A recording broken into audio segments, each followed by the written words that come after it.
Welcome to English as a Second Language podcast number 38.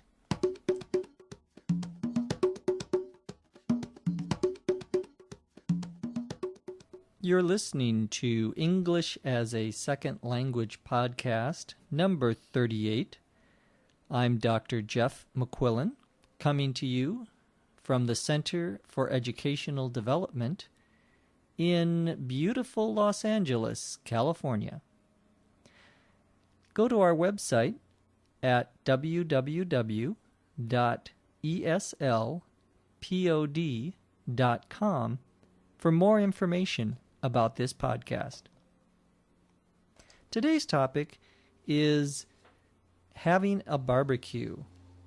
I'm going to have a few friends of mine over to my house, and I'm going to talk a little bit about a trip I made to the grocery store. Let's get started.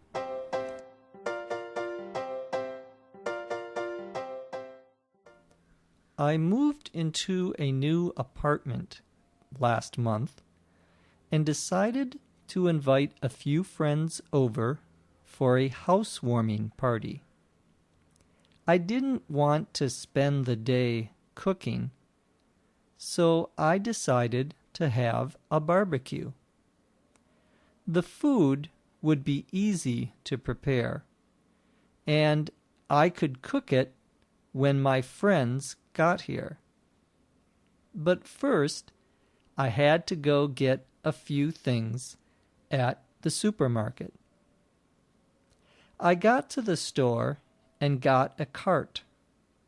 I started out in the meat department. It wouldn't be a barbecue without hamburgers, so I bought some ground beef. I also picked up some chicken breasts and hot dogs. I skipped the seafood counter since I didn't want to bother with fish. Then I was off to the produce department. I got some corn on the cob and a lot of vegetables for grilling for my friends who are vegetarians. Then I was off to the bakery section. I needed buns for the hamburgers and hot dogs, and I also bought some cookies for dessert. Then I was almost done. I went down each aisle looking for the condiments, the ketchup, mustard, and mayonnaise. And just before wrapping things up, I went to the liquor department and got some beer, wine, and soda. Nearly everyone I invited asked if they could bring something to the party, but I told them no. I would have plenty of food and drink. That was it. I stood in line at the checkout stand, staring at the magazine rack full of tabloids, until the cashier rang me up. The shopping went off without a hitch. Now, all I have to do is clean my messy apartment. That's the hard part.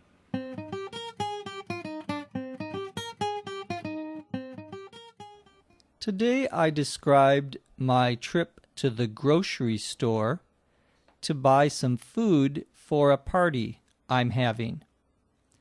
I said that I am inviting a few friends over for a housewarming party. A housewarming party is a party we have when someone first moves into a new home, a new apartment, wherever they're living, a condominium, any place where they're moving to. It is sometimes common for people to have a party to invite other people over to see their new apartment or their new house. And we call this a housewarming party. It doesn't matter if you are in an apartment or what they call in Britain, British English, a flat. It doesn't matter rather. You don't say an apartment warming party, you say a housewarming party. I said I didn't want to spend the day cooking. To spend the day, to spend time means to pass time or to occupy your time. So I decided to have a barbecue. A barbecue, you may know, is when you cook food usually outside on a grill. A grill is a place to cook food that has usually charcoal. Charcoal is a type of fuel, and you light the charcoal so that it starts to get hot. And when the charcoal is hot, then you can cook your food. Nowadays, many people have natural gas barbecues, where the grill is actually like a stove outside. You turn on the gas and the fire or the flames of the fire come up and cook the food. I said I had to go to the supermarket. The supermarket is the same as a grocery store. It's the store you go to buy food. When I got to the store, I picked up a cart or a shopping cart. That's the thing that you push around in a store and where you put your food. Then I went to the meat department. In a grocery store, we call the different parts or sections of the store departments.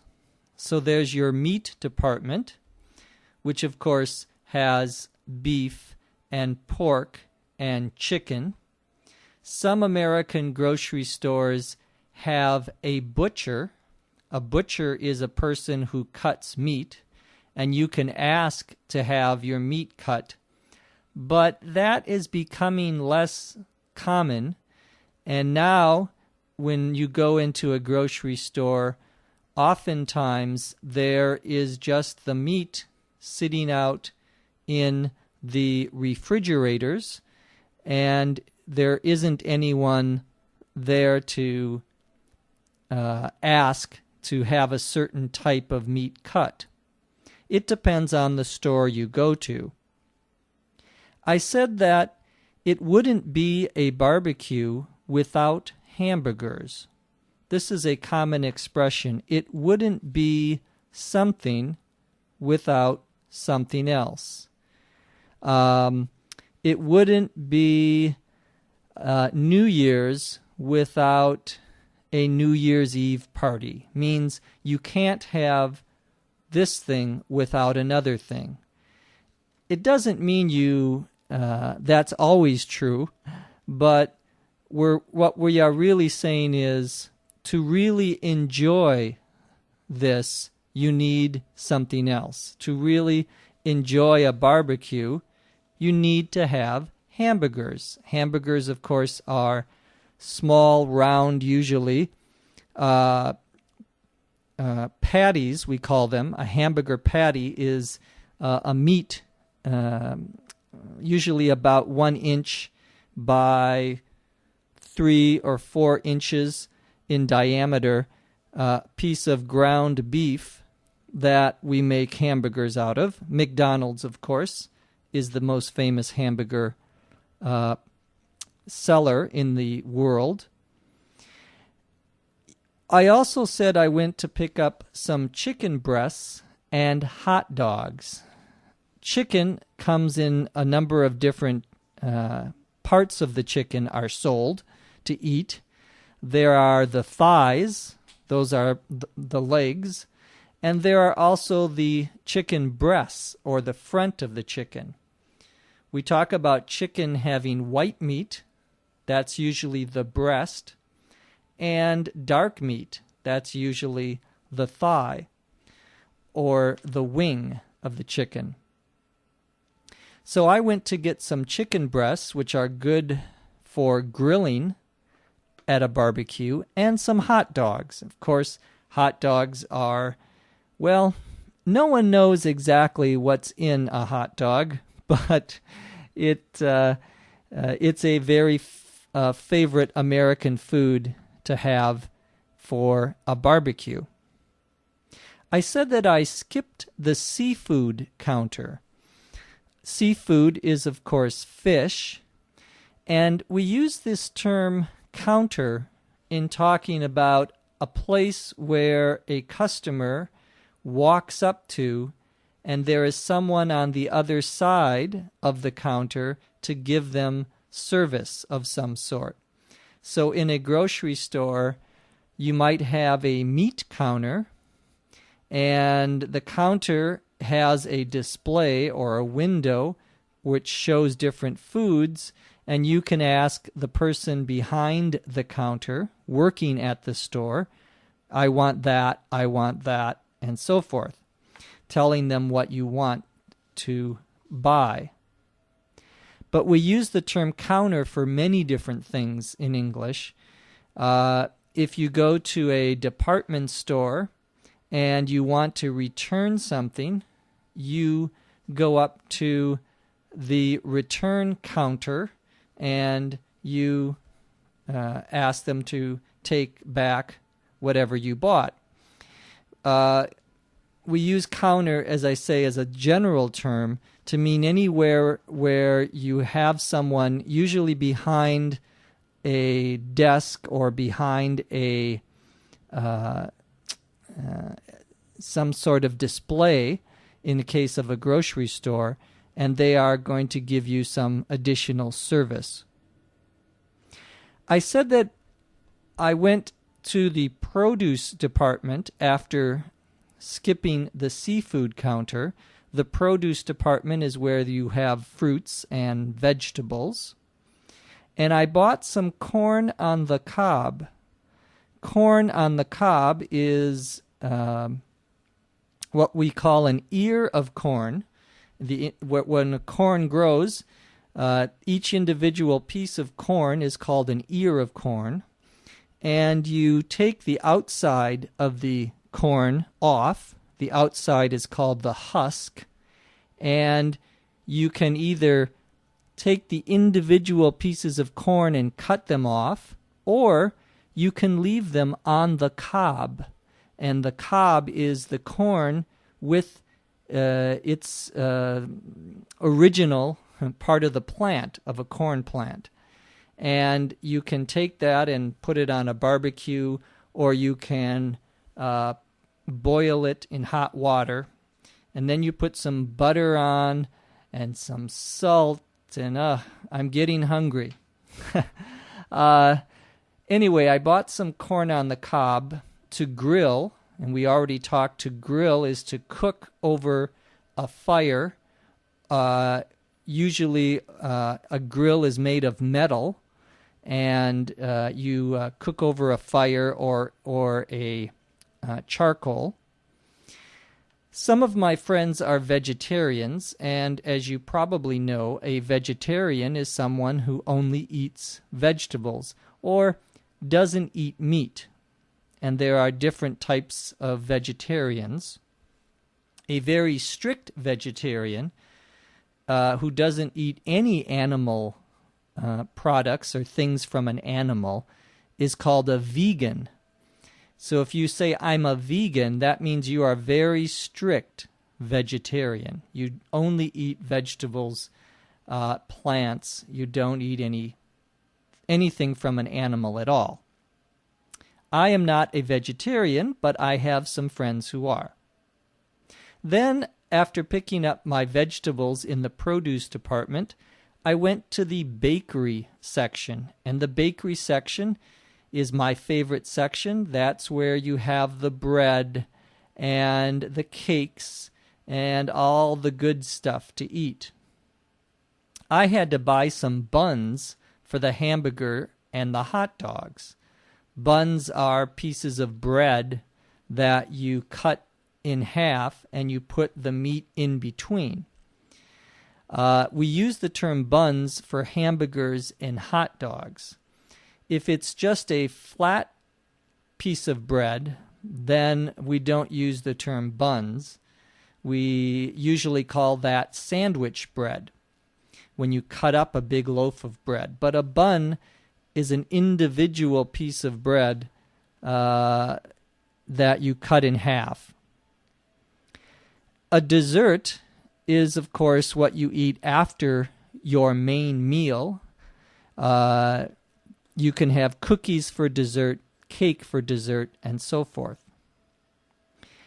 You also need, if you are going to have a barbecue, some condiments. And condiments are things that you put on other food.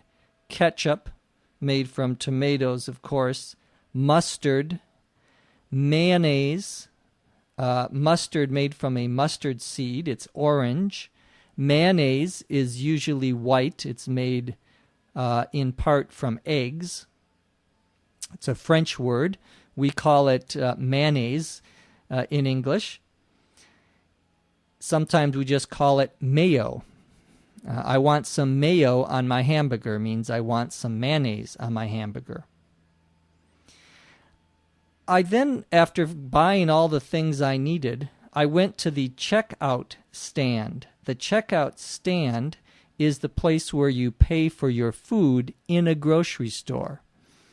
And that term is used in grocery stores. It's the place where you have a cashier. A cashier is the man or woman who takes your money for the food that you're buying. I said that I was staring or looking at a magazine rack. The place where you can put magazines for people to see them and buy them is called a rack. A rack is also used to put clothing on, so people can see the clothing in a department store. I said that I was looking at some magazine racks that were full of tabloids. A tabloid the term is used in the United States to mean a very low quality newspaper, a not very good newspaper. The kind of newspaper that has stories about celebrities and how this celebrity got drunk and this celebrity is having a baby. And they usually have many false or made-up stories about celebrities. These are called tabloids. It's a sort of an insulting term to use in describing a newspaper. I said that my shopping went off without a hitch. To go off without a hitch, that's Hitch, is to go off to take place without a problem. If you say my project went off without a hitch, means it was successful. You didn't have any problems. I ended by saying that I had to clean my messy apartment, my dirty apartment, and I used the expression, that's the hard part, meaning, of course, that's the difficult part. Well, we hope that today's podcast wasn't too difficult for you. Email us, tell us who you are and where you are listening from.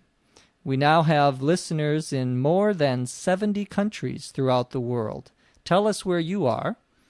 Our email address is eslpod@eslpod.com. I'm Jeff McQuillan from Los Angeles, California.